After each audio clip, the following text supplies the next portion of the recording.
As we come to the end of the year, I always notice this quiet pressure to do more.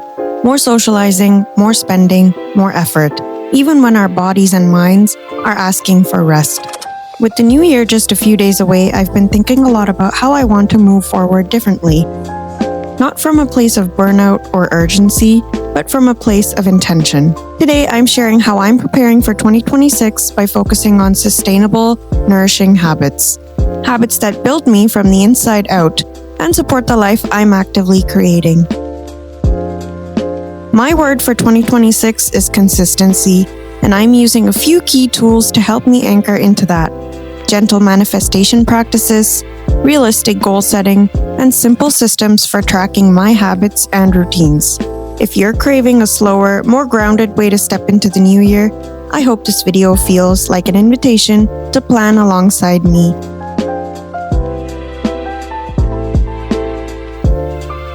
If you're new here, welcome. I'm Shivangi.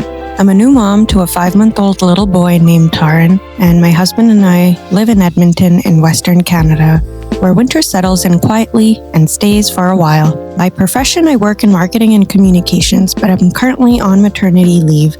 Earlier this year, I found myself craving a creative outlet, a place to document life as it's unfolding, slowly, imperfectly, and season by season. I started this YouTube channel back in September during the tail end of summer, and I've loved capturing little pockets of everyday life through fall, and now as we move deeper into winter. Most mornings, as a mom to a 5-month-old, don't look like this. But on the days when Taran settles in for another nap and I manage more than a few hours of sleep, I like to start my morning by waking the house. I open the curtains and blinds to let in whatever daylight we have, even though winter mornings are still so dark. And that's why I'm grateful for the glow of the Christmas tree, the soft lamps, and these quiet pockets of warmth. I make myself a hot coffee and take a few minutes here to sit by the window to journal, to breathe, and to sit with my thoughts. In this season of motherhood, I've learned to look for rhythms instead of rigid schedules because life with a little one doesn't always follow a plan, and that's okay.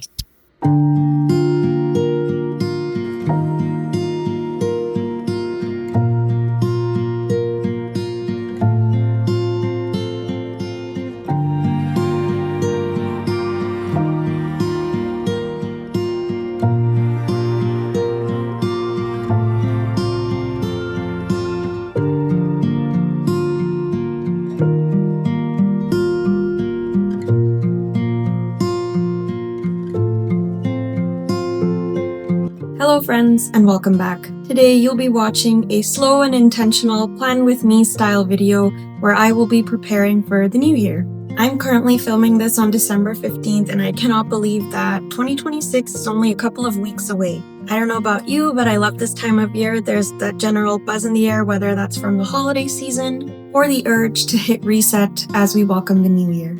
I always feel a gentle pull at the end of the year to hit pause and look back. This planning activity has been great in terms of identifying what has been supportive and worked for me in the past year, and also to identify what created overwhelm. My approach to planning is not to fix myself or to create an entirely different persona overnight. Brainstorming resolutions and goals for the new year can be overwhelming, especially when you don't know what the year ahead holds for you. So my focus is going to remain on creating systems, routines, and rhythms that help me put my best foot forward. But that being said, I would like to focus on being more present in 2026. And these are the ways I'm hoping I will be better prepared to tackle whatever comes my way. So if you're craving a soft reset and want to join me in planning, I hope this video feels like a soft place to land. Over the past few years, my approach to planning has changed drastically. My main purpose for planning is for a few different reasons. Number one being content creation on YouTube, running my household, prioritizing my wellness and fitness in general, planning nutritious meals for the family, and other personal goals, including financial and career related. What you'll be watching ahead is a mix of a couple of different approaches that I take on when it comes to planning. We will be starting off with a quick journaling session to reflect on a few prompts, followed by how I approach making vision boards, something that has been very key to manifesting and bringing my visions to life. Followed by that will be a walkthrough of how I set up my plan planner as well as my journal for 2026. I will also be sharing some of my daily routines and rhythms, including maintaining the household, preparing nutritious meals, prioritizing movement, and overall wellness. My intention with planning is not to have it all figured out, but to rather set myself up for success by having rhythms and routines and systems that I can always return to even if I fall off track. So go grab yourself a warm drink, get cozy, and join me as we plan for the new year up ahead.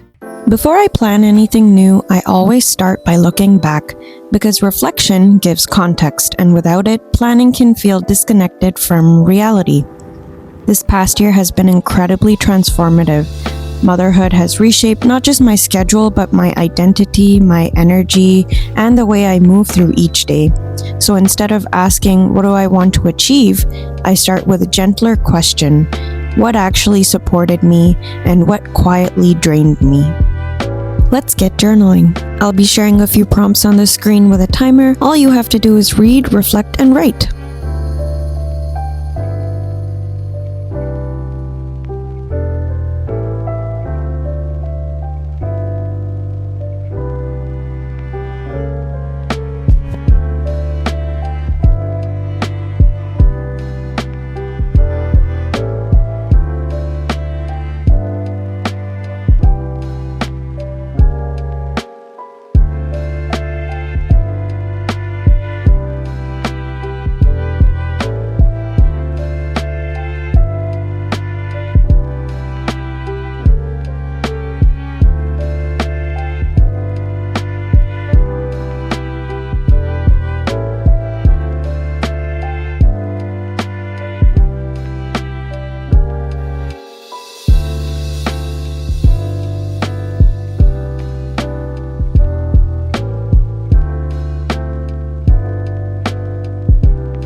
Now, before I jump into vision boards and how those work, I wanted to take a moment to chat about manifestation, because it's a concept that's still relatively new and maybe there are a few viewers here who are unfamiliar. To me, manifestation is not about forcing outcomes or making the impossible possible. Rather, it's more about focusing on direction. It's more of a practice of identifying what it is that you want to be moving towards, whether that be emotionally, energetically, physically, mentally, spiritually, gradually, and then identifying daily tasks or actions that will take you there. I don't think manifestation replaces action. Instead, it gives it meaning. And what I mean by that is, in this phase of my life, I'm definitely not manifesting to be hustling hard, grinding away in my career, showing up to all the social events, so on and so forth. I'm currently in my maternity leave. I'm 5 months postpartum, so everything I'm focusing on is slowing down, being present for my son, being available for my partner, spending more time with family, and really honing in on what exactly it is that brings me joy. So I'm manifesting in a grounded way that makes my nervous system feel safe and supported. I actually picked up a book from my local library called How to Manifest by Jill Thackeray. I'm probably mispronouncing the last name there, but pardon me. And this book did a fantastic job of breaking down exactly the formula, if you will, for manifestation. And it also goes into further details about various ways you can manifest. I highly recommend if this is something you're interested or curious about and want to explore. Now, jumping into vision boards. I think they're often misunderstood because it's not a wish list. It's not exactly focusing on the material things in life that you want to bring forth. Sure, there is some element of that if you want to call in abundance, but I think it's also about aligning your energy, your mindset, and identifying the specific actions that will get you to that vision. When I think about 2026, I'm not chasing a perfect version of life. Some of the themes that I'm focusing on are calm energy, creative consistency, health and strength, cozy home, and intentional motherhood. I like to return to this vision board throughout the year, especially when my motivation dips, to remind myself of the bigger picture that I'm building towards. So I go onto Pinterest and search for images that follow these themes and select images that resonate with me. So here's a quick overview of my vision board for 2026. I have been making vision boards ever since I got to know about them back in 2021, and I'm very grateful to the universe for blessing me with all the things that I've been trying to bring forth in my life. Of course, this is highly personal, but I don't mind sharing a quick glimpse. So here you see 2021, 2022, Each year, I've been trying to focus on various elements of my life, whether that be wellness and fitness, preparing my body to become pregnant in the past years, personal goals like finance, saving X amount of money, hobbies, travel, adventure, camping in the summer, gardening, journaling, you name it. This is how I lay out my vision board, but of course, there is no right or wrong way. You're welcome to grab magazines or newspapers and cut out pictures that speak to you, that bring you joy. But I chose to do this on Canva so that I could then set this image as my desktop wallpaper and also print it out and put it up by my desk so that I see it every day. So I've mentioned the year right in the middle, followed by my motto or word for the year, which is consistency. I am aiming to build consistency in different fronts of my life, whether that be posting consistently on YouTube. I've structured my vision board into 4 quadrants, although there is some flow and exchange in between these 4 quadrants, if you will. So in the top left here, I've focused on wellness and fitness, and whether that be working out, meal prepping, buying healthy fruits and vegetables and produce that fuel my body, spending some time meditating, walking on the treadmill. These are all the habits that I wish to carry out on the daily in the new year. Down below here are more personal goals such as self-care, focusing on my freelancing and content creation, using my daily planner, building a savings, and other elements that bring me joy. I've also included my 2026 horoscope. Whether you believe in astrology or not, I think it's just a fun element to reflect on, especially when you look back at your vision board at the end of the year to see if everything has come true. On the top right corner, I have included travel goals, adventure, and various elements that, again, bring me joy. This will be our first year as a family of 3, and as a new mom, my focus for the upcoming year is to build more memories with my son. So like I said, a vision board is not a wish list, but rather highlights the various elements that you want to bring forth. If you do try this out, I'd love to know what you included on your vision board.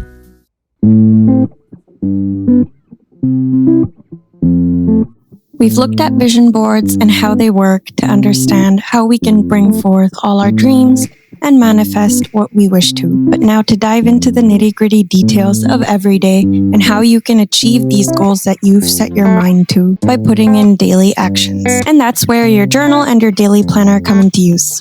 Selecting an agenda and a daily planner for the new year has always been a favorite ritual of mine. I'm very intentional about the tools that I choose to use, that is my daily planner and my agenda, because they become your companions on your everyday rather than just productivity tools. I mentioned in a previous video that this year I chose a daily planner and a journal that was suggested by one of my favorite online content creators, Kaylin Nicholson. She's also based in Canada, and so the brands that she recommended were easily available to me at Indigo. When we talked about manifestation, the 4 different steps to attain manifestation were vision, mindset, intention, and action. Your daily planner will be key to identifying the actions that you need to take in order to attain your vision. Journaling has been wonderful for my mental health, and over the years I've been maintaining various journals. In fact, I even started one when I found out that I was pregnant with my son, and have been recording journal entries since that point up until now. Although I don't journal regularly in all of these different journals that I own, I do make it a practice to try and journal at least a couple of times a week. If journaling is something that you're interested in, I have a number of different videos on my channel sharing journal prompts. My journal here is not just for my daily entries, but I also use it to make lists, brainstorm, plan video ideas, plan my meals, plan workouts, anything and everything that I wish to write down, I do so in here. My journal is where most of the brainstorming happens, where most of my creativity gets out of my head and onto paper. I basically just use it as a dumping ground, if you will. But my planner, on the other hand, is where I like to iron out all the details. We're talking about weekly content creation routines, weekly chores that I need to get done around the house, weekly workouts, weekly meals,